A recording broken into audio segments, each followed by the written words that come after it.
Ya son las 9 de la mañana con 9 minutos de regreso de esa portada musical y ya lo estábamos adelantando, nuestro panel está listo y dispuesto para poder ir revisando los temas que hemos propuesto para poder dialogar en esta oportunidad.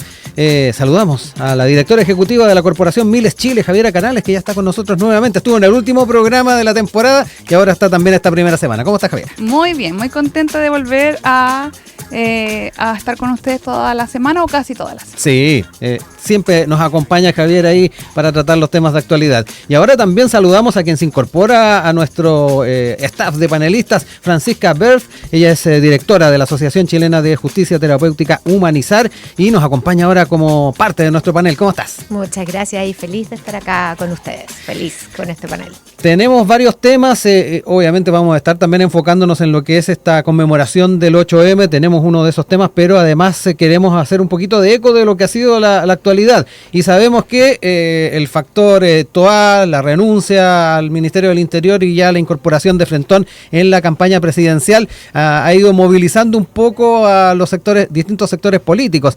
Tuvimos además a la expresidenta Bachelet que dio cuenta de que no va a ser candidata, llamó a ir renovando los liderazgos, no hizo gestos hacia nadie, pero de alguna manera dejó el pie para que se pueda realizar eventualmente una primaria. Pero en esta misma dinámica empiezan a surgir nuevos nombres y me quiero quedar un poco con lo que planteaba el día de ayer el mostrador, donde miraban particularmente la figura de Claudio Rego, de hecho titula Viudos de Bachelet en Frente Amplio y Partido Socialista miran a Claudio Rego como carta y abren duro debate interno. Y ahí también se señala que en el Frente Amplio el debate sobre un apoyo a Orrego o a un candidato propio es más nítido y está agudizado porque un sector de la tienda no recibió bien lo que consideraron un respaldo del presidente Boric a la aspiración presidencial de Toa. El PS es más cauto a la espera de sus elecciones. Empiezan a aparecernos nombres, empiezan a aparecer diferentes opciones para sacar adelante una agenda presidencial. Por el otro lado de la vereda veíamos también presentando algunas propuestas a Evelyn Matei. De verdad que se ha estado moviendo tremendamente el ámbito presidencial y bueno, quiero entrar en ese tema con ustedes porque es bien interesante ver en una primera instancia cómo se están observando las posibilidades. Todavía bien líquido del ambiente, pero me interesa saber cómo lo observan. Javiera. Yo creo que esto también parte de, lamentablemente, de las formas que la izquierda y el progresismo de nuestro país siempre ha vivido medio fragmentado. Entonces como que siempre que va a salir como una carta buena, empiezan todas, que, no sé, ayer veía de que en el clinic que habían puesto hasta la ministra de la Mujer como nombre, y que por favor ya no me llamen más, pero hay que también ser realista, qué viabilidad política tienen los nombres. O sea, claro, no porque te sigan un grupo específico de personas significa que eres transversal. Y en ese sentido, creo que en este momento, pero esto también es como propio de otros periodos, si uno lo revisa, está empujando nombre antes que idea.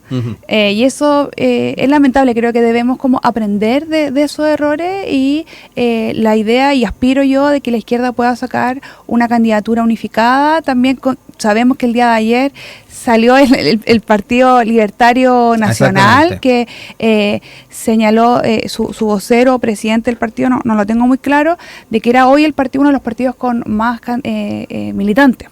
¿Ya? A mí no me asusta eso. Sí. ¿Por qué? Porque el Partido de la Gente también fue en algún momento el partido con más militantes. Pero en ese sentido creo que lo que hace falta es poder ordenarse, sacar una candidatura, pero una candidatura con una viabilidad política que sea transversal.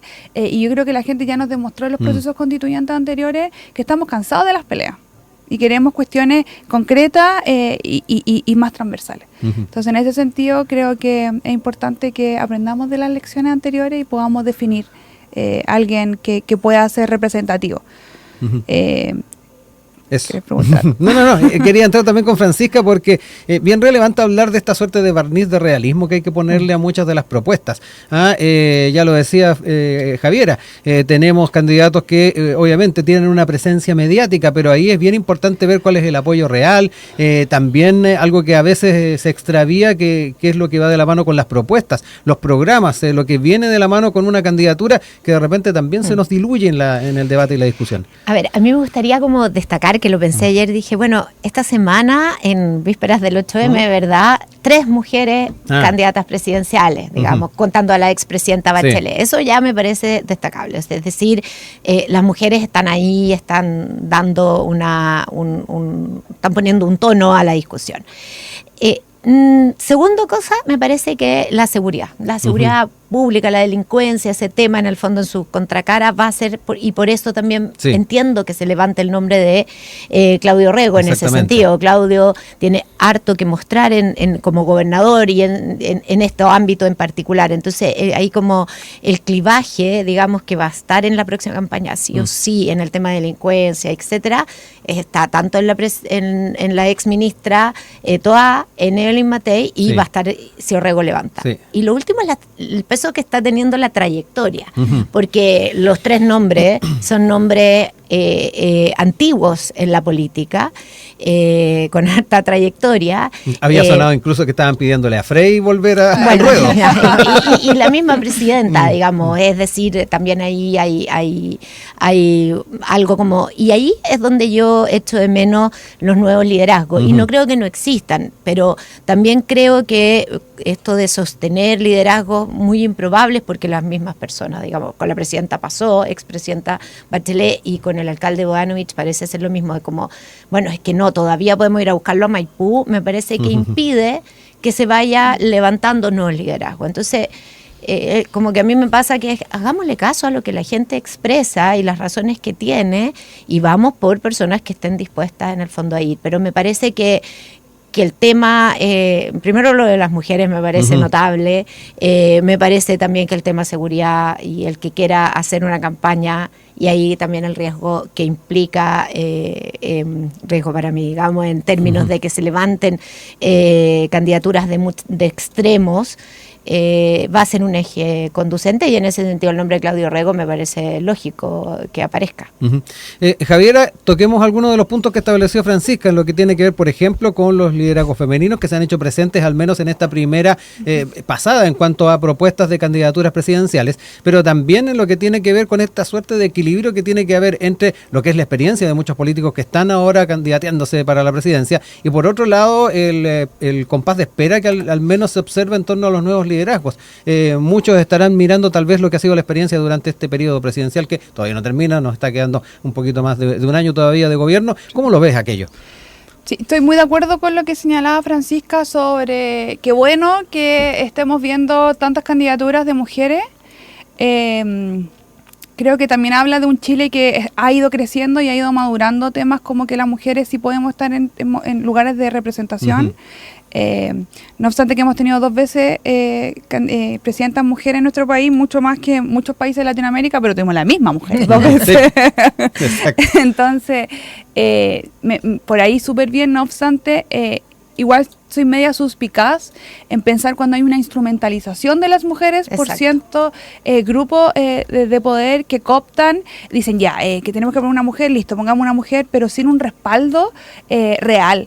Por ejemplo, se me viene inmediatamente a la cabeza en el segundo proceso constituyente, cuando pusieron como presidenta de los republicanos a una mujer bastante joven, no me acuerdo su nombre, pero también era como que ella muy sola, muy diferente a otro, a Luis Silva, por ejemplo, en algún momento que uno lo veía como muy respaldado, como muy fuerte, pero no es solamente como ensalzar la figura femenina, sino que también es darle la oportunidad real, y espero que también con Evelyn Matei, no es mi candidata, por supuesto, pero en otros periodos hemos visto cómo la han ensalzado y después rápidamente la bajan. Entonces creo que es momento de que las mujeres en distintos...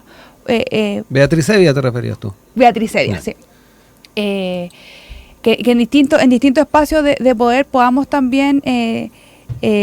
lograr ocupar esos lugares de liderazgo, pero respaldados realmente, o sea, no solamente para manipular la votación, sino que también con un respaldo y entender de que son liderazgos necesarios, pero para que sean eficientes tienen que tener también el apoyo de quienes la ensalzan y no solamente una instrumentalización. Sí, eso requiere también un reforzamiento institucional, porque sabemos además de que tenemos ley de cuotas, tenemos diferentes instrumentos que se han llevado adelante para ir fortaleciendo el rol de las mujeres a la hora de pensar por ejemplo, en la política. Pero me imagino que eso también implica el poder reforzar en cuanto a herramientas, el poder fortalecer esa posibilidad.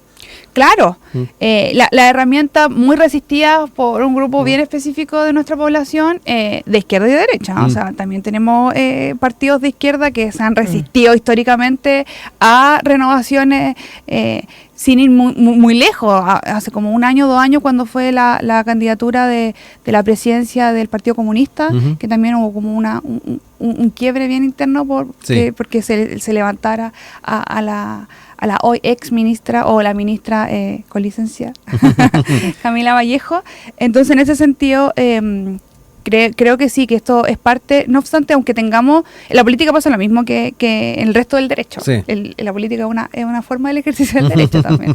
De que aunque tengamos la herramienta, mientras no haya un cambio profundo, cultural y social, quedan como lindas normas en un papel y que no pueden ser aplicables. Sí. Entonces la idea también en el marco del 8M es poder avanzar, que no solamente con los cambios normativos vamos a poder lograr cambios sustanciales o sustantivos, sino que también con un cambio de la sociedad, de la educación. Por eso es tan importante la educación sexual integral y otros temas que uno dice, ¿pero qué tiene que ver? Tiene mucho que ver, porque así vamos cambiando el paradigma también. Sí. Francisca, ¿lo mismo? Lo mismo, sí, estoy de acuerdo. Yo creo que el tema de que lleguen mujeres a lugares de liderazgo tiene que ser desde el cambio cultural, tiene que serlo, porque si no se produce ahí como la vuelta de que porque es mujer entonces después la bajan, digamos. Entonces ahí yo creo que es fundamental que exista un convencimiento y bueno, también yo, si bien soy muy partidaria de que existan mujeres en cargos de liderazgo, también creo que esa mujer que llega al cargo de liderazgo lo tiene que hacer por mérito, sin lugar a duda, digamos. Y el hecho que se destaque que sean mujeres, porque al trabajar con hombres, no contra los hombres, trabajar con hombres y con mujeres, tú vas a lograr una mayor diversidad, enfoques distintos, y eso hace que la sociedad entera sea mejor. Entonces, ahí a mí me parece que es destacable, pero coincido con Javiera, es decir, no es solo por el hecho de ser mujer o porque nos toque tener una presidenta mujer, no se trata de eso, se trata de simplemente pensar que cuando hay equipos que son de hombres y de mujeres o de todas las diversidades, se hace más rico el trabajo, se hace más integral, se logran puntos de vista que son diversos. Y por supuesto creo que también, indudablemente, una mujer con una trayectoria como las dos que hasta este minuto y que conocen muy bien, van a llevar adelante, espero, una agenda, no sé si feminista, pero una agenda de temas que son una deuda que tiene la sociedad chilena con las mujeres, como por ejemplo el tema de la violencia de género. Entonces, en ese sentido, no digo que un hombre no lo vaya a hacer, pero sí creo que una mujer que tiene esa trayectoria puede reconocer también ahí algo con lo que identificarse. Yo creo que uno tiene que identificarse con ciertos temas cuando ejerce cargos de liderazgo, porque así es más fácil ejercer esos cargos que me imagino son sumamente difíciles. Entonces, esa es mi mirada en este tema. Vamos a entrar también en temas de propuesta, porque en el siguiente bloque vamos a estar haciendo balances de lo que ha sido la agenda de género, también eventualmente en lo que se puede ir avanzando. Así que quiero entrar también en eso, voy a ir buscando también algunos de los puntos que Evelyn Matei estuvo destacando en sus propuestas presentadas el día de ayer. Pero para ir cerrando el tema estrictamente presidencial, y en cuanto a estos nombres que han ido surgiendo a última hora, además, Javiera, ¿qué sensación te queda con un Orrego que pueda generar algún tipo de coerción, juntar más que nada a los sectores de oficialismo? Es que Orrego, yo creo que es hace ver un poco esta necesidad más transversal. ¿Ya? Orrego ha recibido apoyo de forma transversal históricamente hasta ahora último. Claro. Que, recordemos que ya no es militante de la DC, además, y eso le ha permitido de repente ampliar el... pero a mí igual me preocupa, eventualmente, si esto se materializa, cómo va a coexistir el Orrego conservador con el Orrego que eventualmente puede estar levantando esa candidatura y que ha recibido el respaldo del progresismo democrático o del socialismo democrático en general. Entonces en ese sentido a mí me preocupa cómo, por ejemplo, cómo se va a situar con el tema del aborto. ¿Cómo vamos a ver ese Orrego? Yo sé que como gobernador ha tenido iniciativas bien importantes en materia de salud sexual y reproductiva, un proyecto muy bonito sobre llevar a espacios alejados, operativos de salud sexual y reproductiva, pero entender que los derechos sexuales y reproductivos no es solamente hacerse el PAP. No es solamente la mamografía. O la mamografía, claro, es también acceso a anticonceptivos de calidad, pero también la educación sexual integral y también el derecho a decidir. Entonces creo que ahí están los desafíos de cómo podemos evolucionar. Claro, uno tiene el derecho a no ser la misma persona que fue hace 15, 20 o 30 años atrás, pero ¿cómo van a coexistir? Esas son mis preocupaciones respecto si es que finalmente se materializa este apoyo. Sí, estamos haciendo política de ficción hasta el momento. Claro. Son al menos las percepciones o lo que aspiran algunos sectores políticos del oficialismo de que tal vez Claudio Orrego pueda ser una alternativa. Le han preguntado, incluso en el marco de la campaña de gobernadores del año pasado, si tenía pensado el tomar la posta en torno a la presidencial. Ya dijo que no, pero ahí hay sectores políticos que lo están mirando como una opción. Francisca, también entremos en eso. A ver, yo creo que en nombres como el de Claudio Orrego y otros van a mostrar este tema. Claudio va a mostrar el tema de gestión. Es ahí donde ha estado, en la gestión territorial, ¿verdad? En la implementación. Y yo creo que ese es un gran desafío para el próximo gobierno. Lo mismo pasa con Matei y creo que lo mismo va a pasar con Toá, en el sentido que tienen cosas que mostrar en ese sentido, en la gestión, cómo hacen la pega, digamos, no quedarnos en lo que decía la Javiera, en esta formulación de la ley, sino que bajar a terreno y hacer la pega realmente. Va a ser un eje. Lo otro, creo que tenemos que esperar las ideas y ahí nosotros, como ciudadanos competentes, digamos, todos tenemos que hacer las preguntas difíciles. Y creo que lo que decía Javier respecto al aborto es una pregunta difícil, tanto para Evelyn Matei como para Orrego. Probablemente para la ministra Toá, a lo mejor ex ministra Toá, un poco menos, pero hay que hacer esas preguntas difíciles. ¿Qué va a hacer usted? ¿Va o no va a ir con avanzar en el proyecto que se supone este gobierno va a presentar? ¿Qué opina sobre la salud sexual y reproductiva? ¿Cómo vamos a enfocar una campaña al respecto? Las diversidades, por ejemplo, ahora que hemos visto en Estados Unidos esto de que ahora hay hombres y mujeres y nada más. Bueno, ¿qué piensa usted? Yo creo que hay que interpelar. Hay que interpelar y en ese sentido creo que todo lo que uno podría llamar la sociedad intermedia, Corporación Miles, todo tenemos un rol importante para saber, en mi caso, desde humanizar, es qué vamos a hacer con las cárceles y solo vamos a construir cárceles en el desierto, digamos, o vamos a hacer algo más. Yo creo que ahí hay preguntas que es necesario y poner atención a los programas, y los programas finalmente no debieran quedar solo en una repisa y en caso de estar impresos, digamos, sino que ser una herramienta de gestión en sí misma. Sí, para cerrar este bloque, qué bueno que citas el tema de Estados Unidos, de Trump, porque de alguna manera muchas de esas propuestas pueden permear en el debate que se vaya dando durante este año, lo que tenga que ver con la agenda migrante, lo que tenga que ver también con situaciones que tienen que ver con género y diversidad. Yo creo que hay que tener bastante atención de aquello. Javiera, quiero entrar en eso. ¿Cuánto hay que ponerle atención también a lo que está pasando alrededor del mundo a la hora de poder permear el debate acá? Sí, por supuesto. O sea, todos esos temas... Ayer tuvimos el ingreso de este proyecto, o sea, de este partido liberal, o sea, libertario nacional, que es básicamente una réplica, yo lo leo así, de lo que pasó en Argentina. Con los republicanos pasó lo mismo. O sea, los republicanos, ¿de dónde vienen? De Estados Unidos, después bajaron a Brasil, y ahí fueron como avanzando y tomando como esta efervescencia en muy poco tiempo. Por supuesto que es súper importante poder ver los espacios internacionales para ver cómo ha ido evolucionando, cuáles son las buenas prácticas para la defensa de los derechos humanos, pero también poder anteponerse quizás a cuestiones como, a mí me preocupa mucho lo que está pasando con Estados Unidos y las visas que se están denegando a personas trans, o los pasaportes que derechamente se niega. Entonces, en materia de derechos humanos hay un principio bien importante, que es el de no regresión. Entonces, ¿cómo podemos avanzar en materia de derechos y después por la política de turno retrotraerla? Entonces, o salirse de espacios de Naciones Unidas, por ejemplo, de la OMS.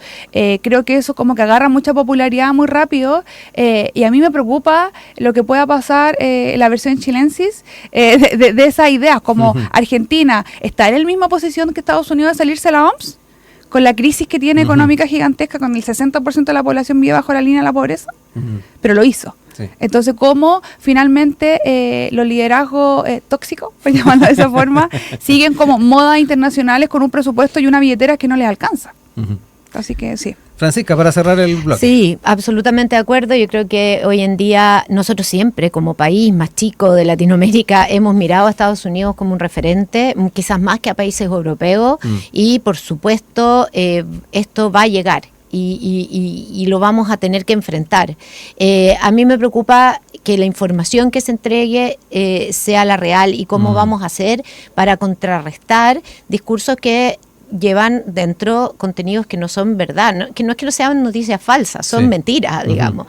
Y en ese sentido creo que hay una labor importante en eso. A mí me preocupa mucho porque las redes sociales son la forma en que los más jóvenes se informan, y por lo tanto tenemos que estar preparados, y sobre todo los candidatos sean reales o política ficción, van a tener que estar preparados para contrarrestar precisamente esto de que se dicen cosas que después podrá salir en cualquier medio, no, esto era falso, pero ya quedó, y en un importante porcentaje de las personas queda bastante para siempre.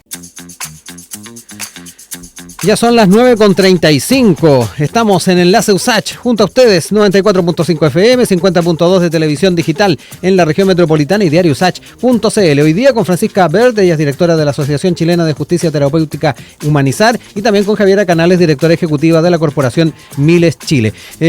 Nos metemos de lleno en lo que es la conmemoración del Día Internacional de las Mujeres, y en este caso para ir haciendo un poquito de balance, lo que se ha ido avanzando en el último tiempo, particularmente también con la agenda que ha llevado adelante este gobierno, pero además hablar un poco de los temas pendientes, las demandas que todavía están a la expectativa de salir adelante. En ese sentido, en estos días ha habido amplia cobertura de aquello. Durante el fin de semana estuvo presente una entrevista en La Tercera que dieron desde la coordinadora 8M, Cristina Varela, una de sus voceras, donde abordó varios de estos temas que tienen que ver con la agenda. Por un lado señaló que se valoran ciertas políticas impulsadas por el gobierno de defensa de los derechos de las mujeres y las disidencias. Dio cuenta, por ejemplo, de la ley de identidad de género, ley integral de violencia, o la ley también Papito Corazón, pero señala que también hay grandes temas que están pendientes, y por otro lado también algunos puntos de vista. Ella decía que el gobierno del presidente Boric ha ido vaciando las promesas feministas de su campaña, particularmente por las dinámicas además que se han estado dando a nivel parlamentario. Frente a ello, quiero entrar primero que todo en esta primera parte, lo que son los balances de lo que se ha estado ya haciendo. Parto contigo, Francisca, para que también hagas ese balance con nosotros. Ya, a ver, yo creo que era arriesgada la jugada del gobierno de llamarse feminista. Yo creo que, si bien entiendo que era la intención, y creo que era una intención 100% honesta, era complejo, porque finalmente el feminismo es muy diverso. Por lo tanto, en el fondo, dar con todos, satisfacer a todo este mundo del feminismo era complejo. Y además, porque de alguna manera creo que habían temas que son de largo plazo, de largo aliento, que debieron haber sido presentados en etapa, ya ahora es tarde. De verdad, yo, a pesar de que creo que es muy necesario dar el debate respecto del aborto legal y el derecho en el fondo a interrumpir el embarazo, creo que va a ser tarde, porque queda solo un año de gobierno. De alguna manera este debate va a ser muy de largo plazo. Fue anunciado por el presidente, lo mismo lo dice Cristina en su entrevista, fue anunciado sin coordinación en el fondo con las organizaciones. Entonces, se enteraron por la prensa. Se enteraron por el discurso. Entonces creo que en ese sentido coincido un poco con ella, coincido mucho con ella en que el gobierno de alguna manera pone un estándar, este estándar lejano de ser un gobierno feminista, y lo ha ido vaciando, se ha ido vaciando. Además, bueno, también la contingencia transparencia, que no tenía el gobierno cómo saber que iban a pasar cosas como el caso Monsalves le ha pegado el duro en la línea de flotación en ese sentido. Y lamentablemente se cometieron errores muy graves, como por ejemplo permitir que la vocería del ex subsecretario fuese en La Moneda. Entonces, en ese sentido creo que si bien coincido que los cambios que se han realizado a nivel legislativo, y esto también se da en materia de seguridad pública, a nivel legislativo han sido importantes. La implementación de la ley llamada Papito Corazón, en el fondo, ha sido eficaz, eso con mucha colaboración del Poder Judicial, además, hay que reconocerlo. Pero coincido en que de alguna manera uno, sea la feminista que sea, este gobierno se va a ir y uno va a quedar, por lo menos esto es mi opinión personal, va a quedar como con no era todo lo que yo quería. Y yo soy un tipo de feminista y probablemente existan muchas otras que estén mucho más frustradas, digamos, en ese sentido. Javiera, voy contigo también, cuéntame un poquito cuál es tu apreciación y te doy espacio también para, si es preciso, aclarar algunas cosas que salieron el fin de semana, particularmente una cuña que dieron tuya del Mercurio, en el Mercurio, del día domingo. El gobierno probablemente se equivocó al anunciarse tan prematuramente como uno feminista. Eso decía en el Mercurio, cuña tuya. Estoy de acuerdo con lo que pienso. Ya, perfecto. Ejerzo mi derecho a estar de acuerdo conmigo misma. Sí. Estoy muy contenta de que tú dijiste primero mujeres. Y bueno, la Francisca también habló de que el feminismo es muy diverso. Yo creo que es algo que le hace muy bien también a la gente saber de que no existe un tipo de mujer.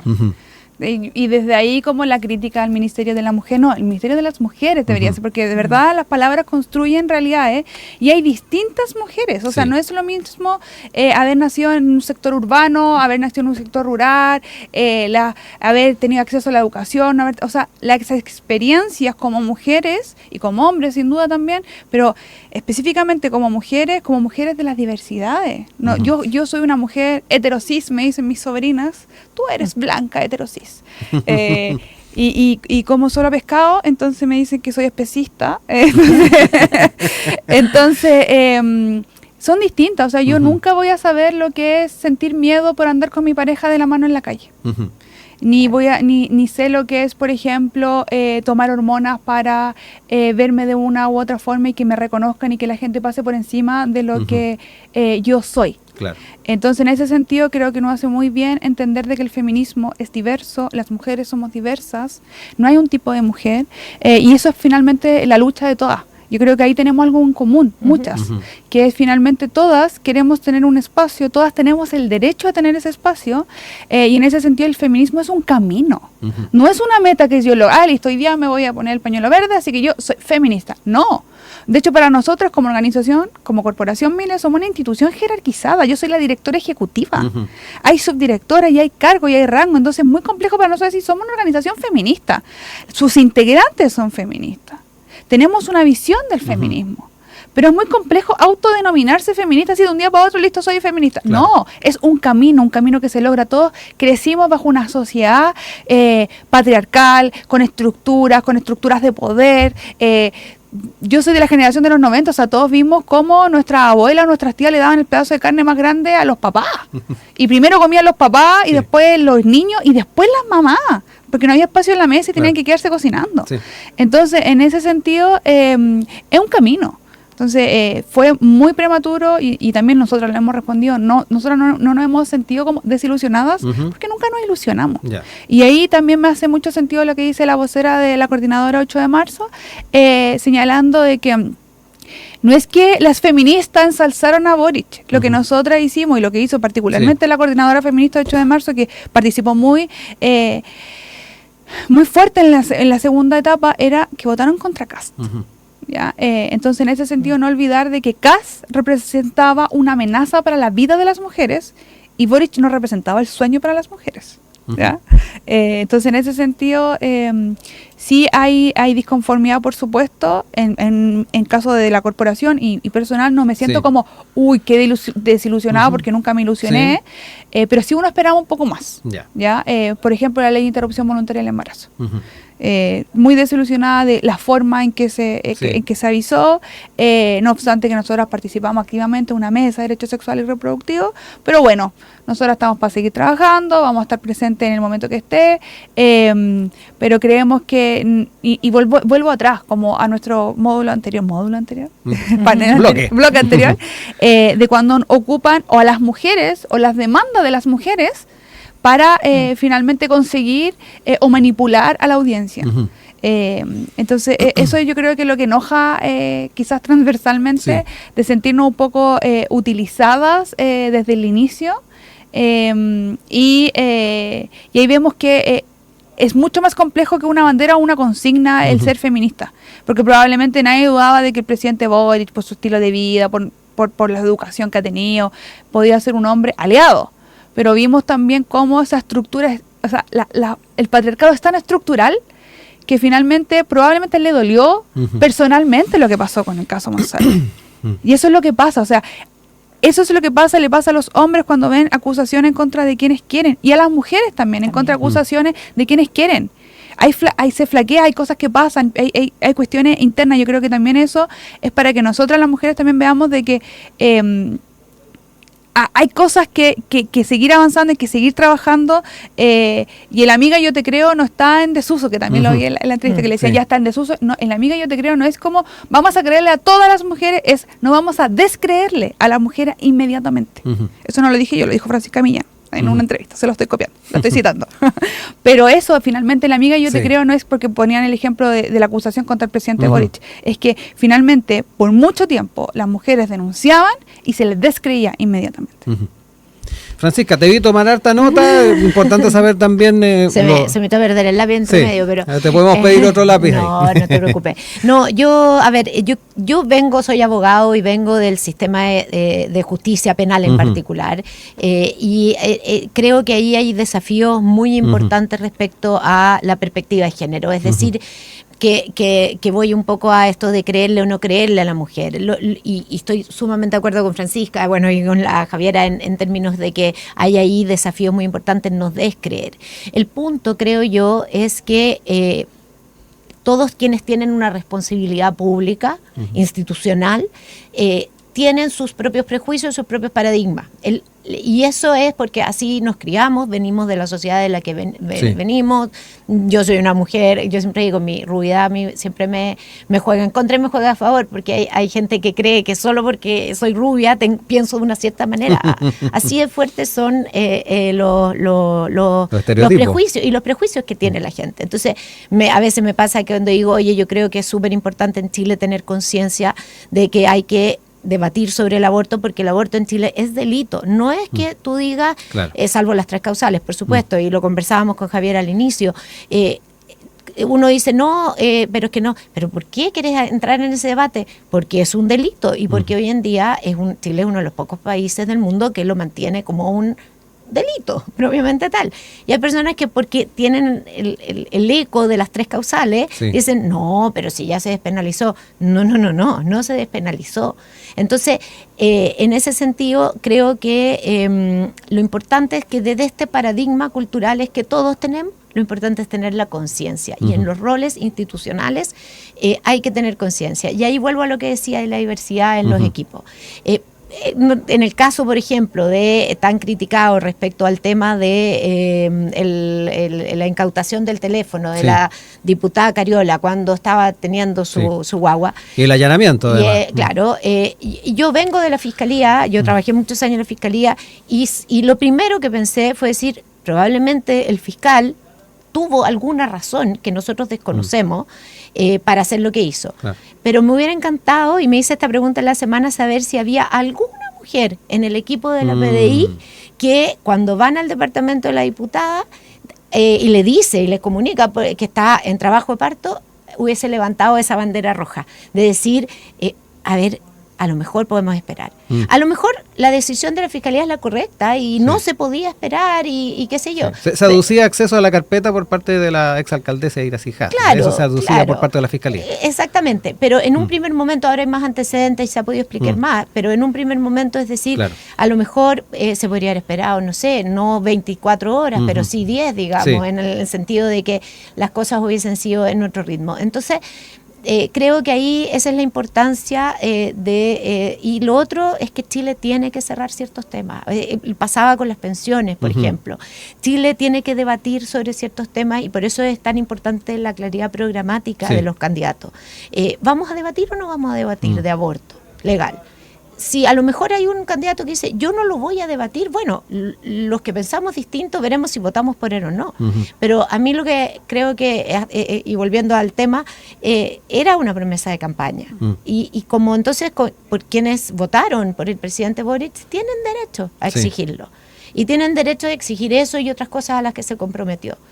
Sobre todo cuando la iniciativa está en el gobierno, no depende de otras cosas. Porque a lo mejor, claro, podemos prometer que tenemos que ir a la luna, pero para eso hay que hacer un acuerdo con la NASA, no tengo idea, ¿no? Pero en este caso es un proyecto de ley que el gobierno podría haber enviado más prontamente porque estaba en su programa. Sí. Javiera, ¿qué opinas también de este tema de los timings? Ahí varias veces lo señaló Francisca, hay elementos de las propuestas que debieron haberse visto en una primera instancia para que efectivamente pudiese tener un debate amplio como debiese ser el que eventualmente se haga respecto al aborto. Sí, mira, yo creo que al gobierno, muy ajena a los partidos que la conforman, creo que les pasó la cuenta un poco la falta de experiencia, porque no obstante de que la ministra yo conozco de cerca como su militancia feminista, no me cabe duda de que para ella no es un tema prioritario y impulsó muy vivazmente el tema de la ley Papito Corazón y leyes que han sido tan sentidas y queridas también por la población, que han sido con un apoyo transversal en esos temas de apuntar a la economía de las mujeres, que es muy importante porque finalmente en Chile estamos con un nivel como si nos pasamos un femistómetro, como con un femistómetro bien bajo, así como estamos empezando no estamos, o sea, sí, no obstante que se dan discusiones como de las mujeres en directorio, pero hoy mujeres mueren, muchas mujeres mueren, no había, hasta hace muy poco no había una ley de femicidio, etcétera. Y sin duda la violencia económica que ejercen los hombres en mujeres que no pagan la pensión de alimentos, principalmente hombres a mujeres, como el 93%, porque a veces me dicen, pero es que las mujeres tampoco pagan la pensión. Bueno, el 93% de quienes adeudan pensiones de alimentos son hombres. Entonces fue como, y ayer lo conversábamos, estábamos en una actividad y conversábamos un poco como sobre este tema. Como en la economía doméstica, por ejemplo, una mamá no decide poner los zapatos y la parca a un hijo en un día que hace frío. Como le pone la parca y le pone... O sea, entonces, y en el gobierno probablemente también pasa un poco lo mismo. O sea, no es una demanda poco urgente. Porque obviamente nos van a decir, ¿pero por qué ahora? Pero ¿por qué si hay temas, por ejemplo, de seguridad que son más urgentes? O sea, son temas prioritarios que probablemente sí se podían llevar de la mano. Y sí podían ir, un tema, por ejemplo, que las mujeres no sean criminalizadas por el delito de aborto, es importante, igual de importante, y atraviesa de forma tan significativa la vida de las personas como que también que no le paguen la pensión. ¿Ya? Quizá un número mucho más amplio, pero se podían eventualmente, nosotros lo vemos así, también otra cosa con guitarra, pero vemos que se puede hacer la gestión de más de un ítem de la propuesta de campaña, más de una propuesta a la vez. Creemos que por ahí quizá al gobierno le faltó un poco más de agilidad y probablemente falta experiencia. Nos quedan los últimos minutos y quiero dar espacio ahí para que también podamos poner sobre la mesa propuestas, demandas que todavía están pendientes más allá de lo que ya hemos conversado. Tú hablabas de redes sociales, también ha estado en el debate el tema de la violencia digital, por citar uno de los elementos. ¿Qué otras cosas crees tú va a ser importante siendo ahí propositivo? Saben, yo creo que hay un desafío importante para el movimiento feminista, en particular para todos los feminismos, que es cómo se va a contrarrestar esta creciente ola, y de hecho hay una encuesta Ipsos a nivel mundial que lo muestra, esta ola antifeminista. También creo que lo menciona, y creo, no estoy segura, pero creo que la convocatoria, la coordinadora 8M, incluye por primera vez qué vamos a hacer con esta ola antifeminista. Y yo creo que ahí es importante mirar en qué grupos se está produciendo esta ola antifeminista, y vinculándolo con el panel anterior, estos mensajes que probablemente de libertarios o de hombres que son totalmente, hablan en el fondo a un grupo joven, como pasó en el caso de Milei en Argentina, creo que ahí hay un desafío de la inclusión en las temáticas femeninas o feministas de los hombres jóvenes. Creo que eso es sumamente importante, y ahí este gobierno tiene hombres jóvenes que pueden en el fondo hacer esa vocería. La vocería del feminismo, como es lógico, ha estado muy representada por mujeres con mucha potencia, pero es hora, yo creo, de trabajar también en conjunto y incluir hombres jóvenes entre, no sé, 18 o 30 años, que de alguna manera sienten que el feminismo ha sido el tema que les ha quitado espacio, que a lo mejor antes ellos accedían a ciertos trabajos y ahora no, que esta ley de cuota. Ahí yo creo que tenemos un desafío como sociedad, y particularmente quienes creen que hay que avanzar en otros temas. Y en concreto, en el sistema de justicia penal, a mí me parece que tenemos que es mi tema, me parece que es sumamente importante avanzar en la perspectiva de género. El Poder Judicial ha avanzado muchísimo, todas las instituciones lo tienen, pero de verdad invito, yo hago un podcast, aprovecho de hacer el aviso. ¿Cuál es el podcast? Se llama El Sitio del Suceso Podcast, con mi socia Alejandra Omá, que lo que hacemos es llevar en cada capítulo temas del sistema de justicia penal, pero con lenguaje sencillo, para que precisamente para contrarrestar redes sociales que dan información en no sé cuántos caracteres, nosotros nos tomamos, qué sé yo, media hora para hablar en profundidad de estos temas. Cárceles y mujeres, defensa de mujeres, me parece que son temas que están pendientes y que el sistema de justicia penal los tiene que abordar. Javiera, también para cerrar el panel, te dejo ahí la posibilidad de explorar un poquito los temas que pudiesen ser importantes a sacar adelante en la agenda de género. Bueno, sin duda la ley de interrupción voluntaria del embarazo, la ley de aborto, por un sistema de plazo, el reglamento de la objeción de conciencia, que esperamos hace bastante tiempo. Creo que eso finalmente es una iniciativa también del Ejecutivo que va a permitir que se materialice y se reduzcan las brechas y las barreras de acceso en lugares de servicio de atención pública a las mujeres, a las niñas y a las adolescentes. También creo que una nueva cuestiones como, creo que este año es para avanzar en iniciativas que el Ejecutivo puede sacar. Por ejemplo, la normativa de el acompañamiento de la ley de interrupción voluntaria del embarazo. También somos muy arcaicos en los procedimientos de interrupción voluntaria del embarazo. En Chile se hace mucho legrado, para quienes no saben, como esa cucharilla que uno se imagina, y eso está obsoleto hace mucho tiempo por estándares internacionales. Entonces, avanzar en una capacitación profunda. Yo creo que mejorar la vida de las mujeres este último tiempo, a lo que le queda al gobierno, creo que yo apostaría por iniciativa del Ejecutivo, que puede y que tiene los elementos para poder hacer. Que en un año podemos capacitar un número importante de profesionales de la salud en nuevas técnicas de aborto, por ejemplo. O en mejorar también la vida de las mujeres que han sido afectadas por los anticonceptivos defectuosos. ¿Ya? O también elevar los estándares de farmacovigilancia también por el Instituto de Salud Pública para que no vuelvan a ocurrir esto. O sea, yo estoy haciendo un magíster y estoy haciendo mi tesis de esto porque obvio representa a las mujeres también afectadas por los anticonceptivos defectuosos, y después de la denuncia de anticonceptivos que nosotros hicimos en el año 2021 han ocurrido otras 8 denuncia de anticonceptivos defectuosos. Y esto sin ánimo de causar polémica, pero la ministra hace un poquito estuvo en un podcast de las amigas y señaló de que le tocaban el tema y dice, pero es que esto pasó en el gobierno anterior. Pero también esto es una demanda contra el Estado. Primero, el Estado el responsable. Y adicionalmente han ocurrido otras fallas. Entonces eso que es parte de que también cosas que pueden hacer en el periodo de tiempo que les queda. Francisca Bert, Javiera Canales han estado con nosotros en esta jornada de día viernes. Agradezco mucho que nos hayan acompañado, haber tenido esta conversación, y bueno, ya nos encontraremos en futuros paneles. Muchas gracias.